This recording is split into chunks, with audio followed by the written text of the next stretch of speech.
پہلی رات ہم سے کیا کہہ رہی ہے؟ اے غافل، میرے پیش آنے سے پہلے مجھ سے واقف ہو جا، ورنہ پھر بہت پچھتائے گا۔ میں وہ رات ہوں جو ہر ایک کو پیش آتی ہوں۔ یاد رکھ، تجھ کو اور سب کو عنقریب پیش آ کر رہوں گی۔ اپنے پیش آنے سے پہلے میں نے تجھے خبردار کر دیا ہے۔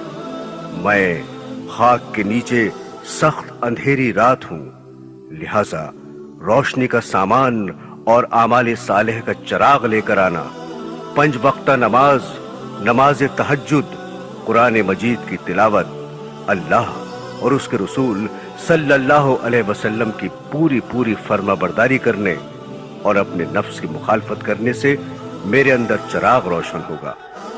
کر زمین کے نیچے جانے کی بھی فکر، اونچے اونچے یہاں تو بنوائے محل، روشنی کی قبر کا سامان کر، کام جو کر رہے ہیں کر لے آج کل۔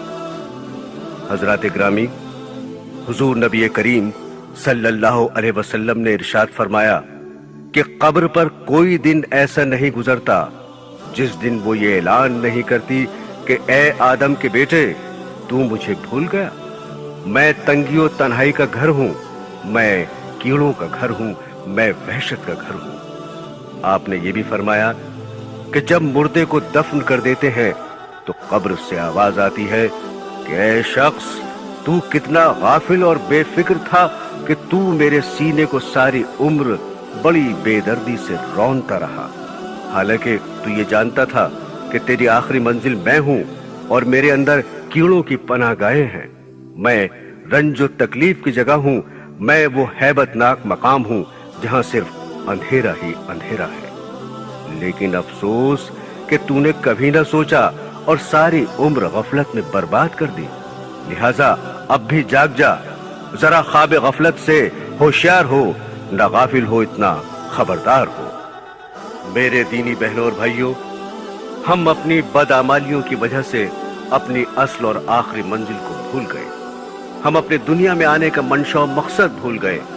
ہم اپنی جان کنی کی آنے والی سختی کے وقت کو بھول گئے۔ ہم اپنی موت و قبر اور وہاں کی تنگی و بے بسی کو بھول گئے۔ ہم قبر کے عذاب اور منکر نکیر کے سوالات کے وقت کو بھول گئے۔ ہم قیامت کے دن کے حساب و کتاب اور خداوند تعالیٰ کے سامنے کھڑا ہونے والے دن کو بھول گئے۔ ہم پل صراط پر سے گزرنے اور دوزخ کے عذاب کا خوف و خطر بھول گئے۔ ہم دنیا اور دنیا کے مال و خیال اور اس کے کاروبار کے علاوہ سبھی کچھ بھول گئے۔ ہم دنیا کے حرص و طمع اور مال جمع کرنے کی دلدل میں پھنس گئے۔ ہم دنیا کے بندے اور اعمال کے اعتبار سے گندے بن گئے۔ دنیا ہماری طبیعت میں اور رگ رگ میں رچ بس گئی۔ اس لیے موت سے ہمیں نفرت ہے، قبر سے ہمیں وحشت ہے۔ موت کے لیے نہ کوئی تیاری ہے، نہ آخرت کے لیے کوئی سامان ہے، نہ ہی بھول کر بھی اس کا کبھی کوئی خیال آتا ہے، اور نہ ہی اللہ تعالیٰ کو ملنا پسند ہے۔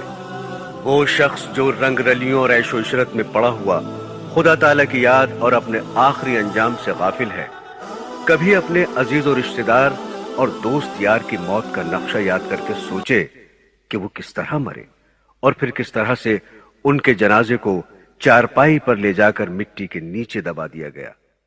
جو کل